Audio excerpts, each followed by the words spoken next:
Bismillahirrahmanirrahim. Assalamu alaikum, dear students. Now I am talking about the next lesson, the critical listening.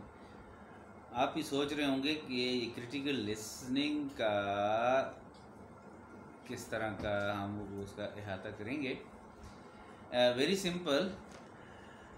मैंने अपनी गुज़िश्ता videos में भी इस चीज़ को एम्फसाइज़ किया और आपको बताने की कोशिश की कि जब आप क्रिटिकल अप्रोच और क्रिटिकल थिंकिंग करते हैं, that is so necessary to use your 5 organs along with the emerging sense. The sixth sense should be activated for the goals, your desiring goals. यानी आपके किसी भी लेसन के हवाले से या किसी भी अंडरस्टैंडिंग के हवाले से 5 सेंसेस का अलर्ट होना ये तो ज़रूरी है ही, लेकिन आपकी 6 सेंस तभी इमर्ज होगी जब आपके तमाम सेंसेस किसी भी लेसन को समझने के लिए अलर्ट होंगे और तमाम उस लेसन, उस इवेंट, उस नॉलेज और उस इंफॉर्मेशन को एक्सप्लोर करने के लिए फिर naturally and automatically your 6 sense will be worked. तो तब आपकी छठी हिस्स भी काम करेगी। खैर, ये तो ज़रा साइकोलॉजिकल मैंने एस्पेक्ट बताए। नाउ जैसे मैंने कहा अपनी प्रीवियस वीडियोस में कि क्रिटिकल अप्रोच जो है वो एक ऐसा टूल है जो आपके तमाम आपकी स्किल्स को, आपके टैलेंट को और आपकी एबिलिटी को क्या करते हैं, उसको इन्हेंस करते हैं। यानी like a typical student, when a student read thoroughly and he wants more and more knowledge and information with respect to grammatically way, with respect to picking out the vocabulary and with respect to proper translation. So now the critical reading is so necessary for that very student. इसी तरह in classroom, when a teacher deliver the lecture, deliver the lesson, so in this way a proper and a capable student use his listening skills properly and very in alert position. That is called the critical listening. अब critical listening को सादा उर्दू में मैं इस तरह बताना चाहूँगा कि एक समझदार और एक सेंसिबल स्टूडेंट जो है वो किस तरह टीचर की तमाम गुफ्तगू, तमाम उसका लेक्चर जो है क्रिटिकली एनालाइज करता है। तो for this purpose his listening ability, the sense of listening is very important, is very essential to explore the listening power and information which he receiving by his listening skills. तो जिस तरह reading skills हैं, speaking skills हैं, writing skills हैं, thinking skills हैं, तो इन सब की पॉसिबिलिटी तभी मुमकिन है जब आपकी लिसनिंग पावर ठीक हो, आप कूल माइंड के साथ क्लास में बैठे हों, आप रिलैक्स्ड हों और आपके जहन में कोई भी इस तरह की एम्बिग्विटी, नेगेटिविटी और मिसअंडरस्टैंडिंग ना हो। Means the proper student listen the things, listen the sounds, listen the speech properly when he become able to and desire to proper listening. तो बाहर की सोचें, गैर ज़रूरी irrelevant thinkings, ओवर थिंकिंग, ये चीज़ें उसके आसपास उस तरह उस पर हावी ना हों, उसको डोमिनेट ना करें मेंटली तौर पर, तब वो जाकर अच्छी तरह क्रिटिकल लिसनिंग कर सकता है।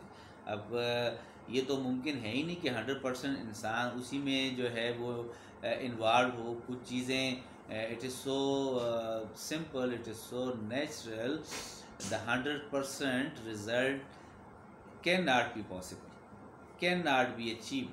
तो जितना भी हो सके अपने मतलब के लिए और अपनी पर्सनल थिंकिंग को डेवलप करने के लिए वो क्रिटिकल लिसनिंग कर सकता है। अब क्रिटिकल लिसनिंग के लिए ज़ाहिर the lecture noting is the second step.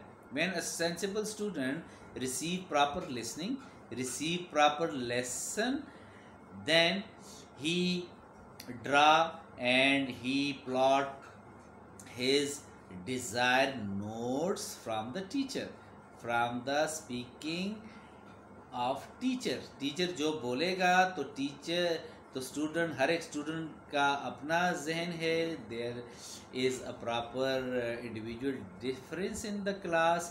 तो इसके लिए स्टूडेंट को चाहिए कि वो जिस डायरेक्शन में सोचने जा रहा है तो वो टीचर की उन्हीं चीज़ों को फॉलो करे जो वो सच सुनना चाहता है।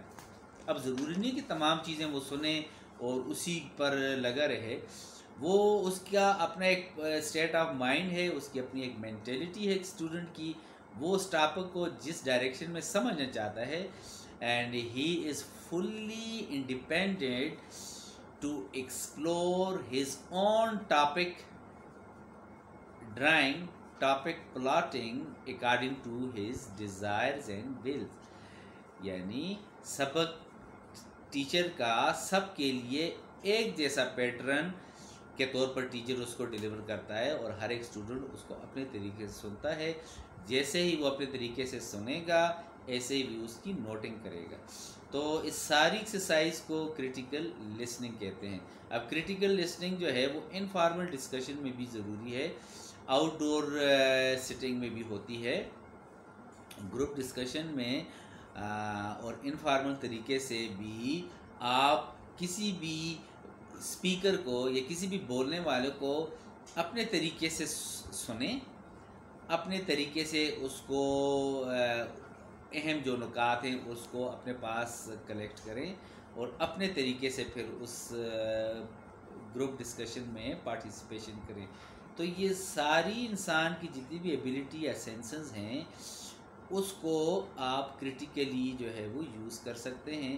तो अगर सुनने का प्रोसेस है, the way of listening, the way of hearing, the way of noting, the way of absorbing through your ears to your sense of listening, this entire exercise is called critical listening।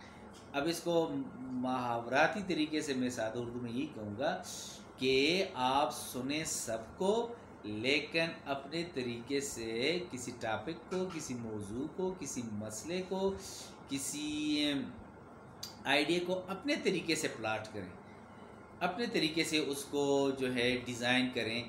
तो ये आपकी ability, आपका talent यहाँ पे फिर बड़ा काम करता है और ये इसको हम फिर क्रिटिकल लिसनिंग यानी तनकीदी तौर पर सुनने के हवाले से हम इसको ये बात को समझते हैं।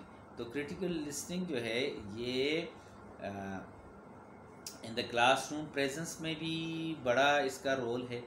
आप किसी की वीडियो ऑडियो सुन रहे हैं तो उसमें भी आप क्रिटिकल लिसनिंग और जो काम की चीज़ें हैं जो आपके डिज़ायर टॉपिक को डेवलप कर सकते हैं तो उसमें आपका तनकीदी तौर पर सुनना बड़ा मायने रखता है।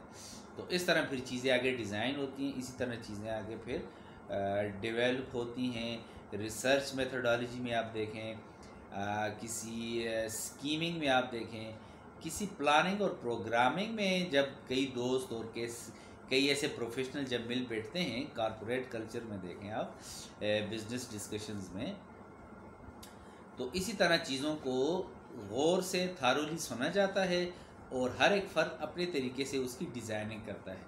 तो क्रिटिकल लिसनिंग का मतलब है when a person thoroughly lessons the matter, lessons the lesson, lessons the topic, lessons the programming, listen the future scheming, all these sort of activities formally which are to be designed and the person listens very thoroughly, तो उसको हम कहेंगे critical listening. इसलिए कुदरत ने, अल्लाह पाक के कर्म से हमें कान 2 दिए गए हैं और ज़ुबान 1 दी गई, यानी सुना ज़्यादा जाए और बोला तरीके से, टाइम पे और अकॉर्डिंग टू द सिचुएशन को मतलब ज़ुबान का इस्तेमाल किया जाए, तब चीज़ें इफ़ेक्टिव होती है। तो ये इफ़ेक्टिव लर्निंग का ही एक पार्ट है कि किस तरह हम क्रिटिकल लिसनिंग करके चीज़ों को अच्छी तरह एब्जॉर्ब करके फिर हम अपना डिसीजन लेते हैं, यानी टॉपिक के आखिर में, डिस्कशन के आखिर में, फैमिली मेम्बर की डिस्कशन हो, फ्रेंड्स की डिस्कशन हो, टीचर के साथ डिस्कशन हो, बिजनेस साइड पे डिस्कशन हो, आप कोई फ्यूचर प्लानिंग करना चाहते हैं, आप मुख्तलिफ लोगों की ओपिनियन को सुनना चाहते हैं, तो उसमें आपका सुनना कई बहुत अहम माने रखता है। तो ये आपकी एब्जॉर्प्शन जो है in the sense of listening through the outdoor environment may be it in indoor position, तो हर एक बात को सुना जाए, हर एक बोलने की तरफ तवज्जो दी जाए, बोलने वाला क्या कह रहा है, वो किस डायरेक्शन में कह रहा है, इन सब को पॉजिटिवली जब सुनना पड़ता है, पॉजिटिवली जब सुना जाता है, that is called critical listening. अब इसमें मैंने एक फैक्टर बोला है positive attitude, you should pose your positive attitude in the process of listening, यानी आपने किसी के बारे में गलत सोच या गलत गुमान करके उसको नहीं सुनना, उसको पॉजिटिवली सुनना है।